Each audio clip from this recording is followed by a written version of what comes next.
All right. Saturday, Melania Trump testified, not in some closed-door deposition, not a written statement, in front of the Supreme Court under oath. And according to court documents filed Thursday, $1.2 billion frozen, 17 properties, 347 bank accounts across 6 jurisdictions.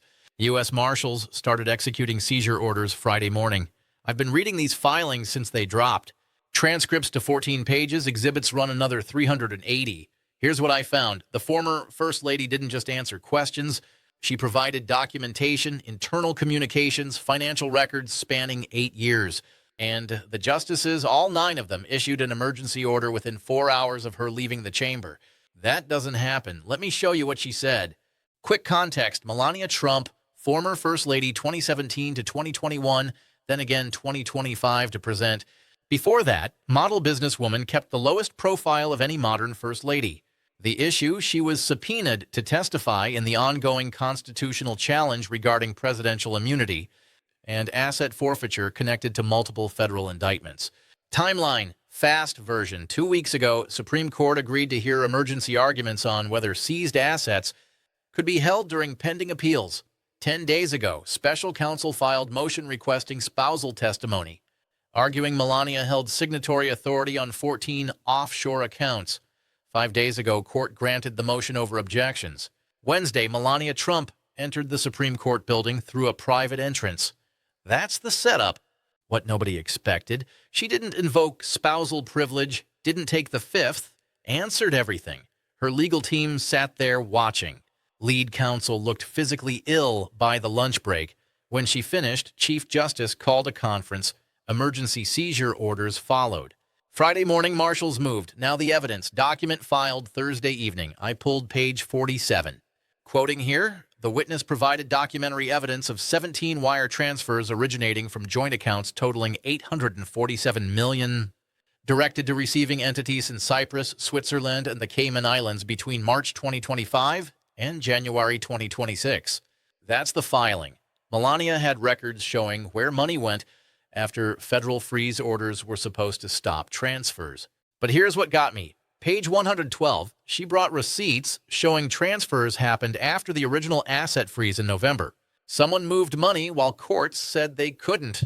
November 14th, 2025. Court orders assets frozen. November 19th through December, $847 million moves. Anyway, December through January, an additional $340 million through a Nevada LLC. What nobody's covering is page 189, Exhibit K. Melania testified she was asked to sign authorizations without knowing their contents. She says she didn't know funds were subject to a judicial order. She's claiming she didn't know, but she brought the proof anyway. Her lawyers tried to stop her, but the judge overruled. The document shows her signature dated November 22nd, 5 days after the freeze. Now, here's where it gets complicated. Page 203, her explanation. She testified that in early January, she discovered discrepancies between what she was told and what actually happened. She consulted with independent counsel, not the family's legal team. That attorney advised her of potential criminal exposure if she didn't cooperate. She chose cooperation. The filing notes witness demonstrated consistent pattern of providing information against apparent personal and familial interest, suggesting credibility assessment weighs favorably. Fallout. Chief Justice ordered immediate compliance review. Marshals tasked with executing seizures on all properties connected to the suspect transfers. 17 locations across 4 states and 3 countries, though obviously Marshals only hit domestic properties. Mar-a-Lago Marshals arrived Friday morning. Trump Tower, 3 floors, Bedminster property, 7 additional properties by noon. All domestic assets connected to the flagged accounts frozen pending full forfeiture, hearing $1.2 billion in total assessed value. Within 36 hours of her testimony ending. One more thing from the evidence, page 211, the final exhibit. Melania submitted personal notes, handwritten from conversations with her husband about the transfers dated December 14th. The notes are partially redacted in the public filing, but what's visible includes told not to worry, said lawyers handling. Asked about court order was told doesn't apply to us. Direct contemporaneous documentation. Now you understand why the court moved so fast. That's just the first layer of this. I'm breaking down every section that matters. If this kind of breakdown is useful, document analysis, not just headlines, subscribe. I'm covering this as it develops. More coming. But look, gotta be fair here. The other side has a point. Few points, actually. Trump loyalists say this is coerced testimony from a spouse under duress. And honestly, some of that holds up. Their argument first, Melania was subpoenaed.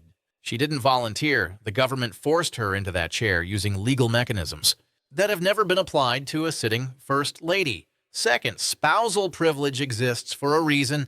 It protects the sanctity of marriage and prevents the government from weaponizing family relationships. By compelling her testimony, the court arguably violated centuries of common law tradition. Senator Mike Lee put it this way: this isn't justice, this is the criminalization of marriage. They've turned a wife against her husband using the full weight of the federal government. The special counsel did seek this testimony aggressively, and lower courts initially rejected the subpoena before the Supreme Court intervened. Melania's independent counsel wasn't truly independent. Even Jonathan Turley, constitutional law professor at George Washington University, admits, regardless of what she testified to, the mechanism by which this testimony was obtained will be debated for decades. There are legitimate concerns about precedent. Look, I'm not here to tell you who's right. The prosecution's interpretation evidence supports that money moved illegally, and Melania provided documentation proving it. The defense interpretation evidence exists that she was coerced, that her testimony shouldn't be admissible, and that the entire process violated executive and spousal privilege. Both can be true. That's what makes this complicated. There's also the question of her motive, and some supporters say she was protecting herself, cutting a deal to avoid prosecution. That's not noble. That's self-preservation. And there's historical precedent for spouses providing damaging testimony under pressure. John Dean's wife during Watergate, various mob cases. The pattern isn't new. Critics also point out Melania has her own legal exposure. Those signatures on transfer documents, she could face charges. This testimony might be an immunity play. Her attorneys haven't confirmed or denied whether she received any immunity agreement. The filing is silent on that. One former federal judge retired from the 11th Circuit said, before we canonize this testimony, we should examine what she was offered in exchange. Immunity deals don't appear in public filings, and that's a fair question. I'm also seeing arguments that the timing is suspicious. Melania testifying now with elections 18 months away feels politically convenient to some observers. They're not wrong to ask about timing. Courts don't exist in vacuums. What I can tell you what the documents show, and they show she provided evidence voluntarily after the subpoena, but voluntarily submitted Exhibit K when her lawyers tried to block it. That's the bridge to what happened next. This didn't come out of nowhere. Backstory quick. 18 months ago, first federal indictments landed. Asset freeze requests filed immediately. Courts granted partial freezes. 12 months ago, appeals began. Freeze orders got tangled in jurisdictional fights. Money started moving through shell companies while courts debated. And 6 months ago, special counsel flagged suspicious transfers. Subpoenas went to banks in Cyprus and Switzerland. Some cooperated, others didn't. 3 months ago, investigators traced signatory authority. Melania's name appeared on 14 accounts previously unknown to prosecutors. Someone even said on record back in December, we always knew the First Lady had more involvement than publicly acknowledged. The paper trail was there. We just needed access. Former DOJ official spoke to Reuters. What happened? Courts granted access. Pattern initial freeze orders. Partial compliance at best. Shell companies activated within days of each order. Money routed through jurisdictions with limited U.S. cooperation. Every time prosecutors closed one door, another opened. Every time got away with it until Wednesday. What changed? The Supreme Court's emergency jurisdiction meant no more delays, no more appeals buying time. Melania was told testify or face contempt, and contempt before the Supreme Court carries immediate consequences. She chose to testify, and once she started talking, she didn't stop. See where this is going? If you're following the money trail with me, like this video, it tells the algorithm people actually care about document breakdowns. Hit like if it makes sense so far. Wednesday afternoon, here's what happened. Melania Trump was asked directly by Justice Ketanji Brown Jackson about her knowledge of the November transfers. Her answer, I knew money was being moved. I was told it was legal. I signed what I was asked to sign. I now understand that was not accurate. The chamber went silent. Justice Alito requested a recess. Chief Justice Roberts called counsel to sidebar. Session resumed with all 9 justices present, unusual for testimony proceedings. 47 minutes? That's how long the next segment lasted.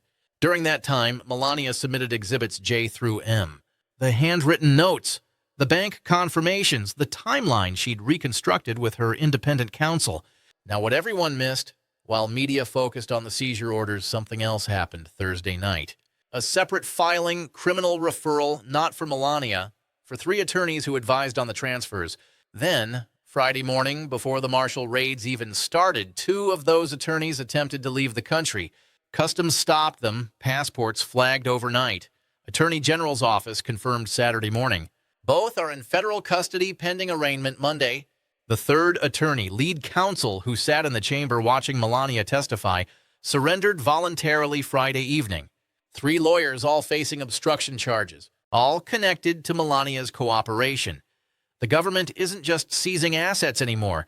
They're building criminal cases against those who made the transfers possible. If attorneys flip like Melania did, the exposure goes even higher. You can see the strategy. Start with the advisors and build the record. Then use that testimony for the next level. This is where it gets interesting. Don't go anywhere. Drop your prediction in the comments. Do you think this leads to more indictments? Prosecutors call Melania's move textbook cooperation. She provided documents they didn't even know existed. That's someone getting ahead of criminal exposure. One constitutional law professor noted she waived spousal privilege voluntarily. She had the right to stay silent but chose not to.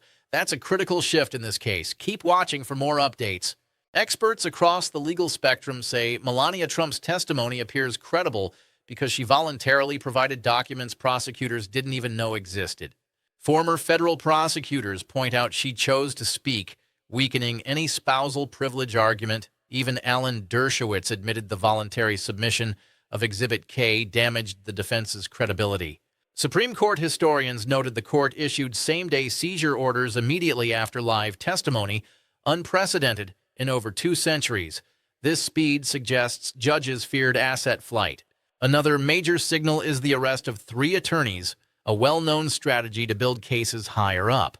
The consequences are real. 17 properties are now in legal limbo. Over $1 billion in assets are frozen and hundreds of workers face. The Trump team's response only intensified the situation. They claimed Melania's testimony was coerced, but court filings show she cooperated voluntarily, and her own lawyer publicly contradicted the claim. That public split weakened the persecution narrative almost immediately. What happens next is critical. The arraignment of the 3 attorneys is scheduled for Monday morning. A House Oversight emergency hearing follows Tuesday, and on Thursday, the Supreme Court will decide whether the seizure orders remain in place or are modified. Bottom line, this isn't simple betrayal or political theater. The documents suggest Melania was correcting the record after being misled. Prosecutors appear to believe her, and the case is moving at an unusually fast pace. The next major turning point comes when the court meets again later this week.